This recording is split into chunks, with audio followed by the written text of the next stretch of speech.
هدرسها لحضرتك ممكن يكون الم الاسنان بسبب الجيوب الانفيه؟ طبعا والعكس صحيح. يعني ممكن يكون في الم اسنان بسبب التهاب جيوب انفيه، وفي الم في الجيوب الانفيه بسبب التهاب الاسنان. ليه؟ احنا عندنا اهم حاجه الجيب الانفي اللي هو الماكسيلاري ساينس او الجيب الانفي في الفك العلوي ده ليه علاقه بالضروس الخلفيه اللي هو الضروس الطحنه رقم 6 رقم 7 رقم 8، وساعات تكون الضروس الضاحكه داخله فيه. بيبقى فيه يعني فرق بسيط بين جدر الضرس وبين الجيب الانفي ده، وساعات بيكون الجدر بتاع الضرس داخل جوه الجيب الانفي ده. فاي مشكله في الحاجات دي لازم بتاثر. ولنبدا مثلا ايه، انا عندي مشكله جيوب انفيه فيها وجع فيها مشاكل فيها التهابات مزمنه تاثر وتسمع في الاسنان، فتلاقي المريض مش عارف الوجع من ضروسه ولا من الجيب الانفي، هو مش عارف ورا الجيب الانفي، هو يشخص ضروسه.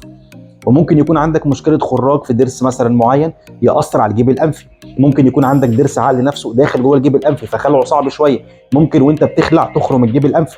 ممكن وانت بتعمل زراعه تخرم الجيب الانفي. ممكن مثلا وانت بتشتغل وحصل مضاعفات معينه يحصل اتصال ما بين الجيب الانفي وبين الفك، فتلاقي المريض يجي يشرب ميه يروح نازله مناخيره. فدي مضاعفات بتاثر من الاسنان على الجيب الانفي والعكس صحيح. طب احنا نشخص الموضوع ازاي؟ الطبيعي لو المريض نفسه حس بوجع في الضروس الخلفيه يبدا بدكتور السنان الاول. والله لو الدكتور شخص ان ما عندكش مشكله في اسنانك يفضل بقى تشوف دكتور جيوب انفيه انف واذن يشخص لك الموضوع ده بس. انما طبيعي في اتصال ما بين الاثنين.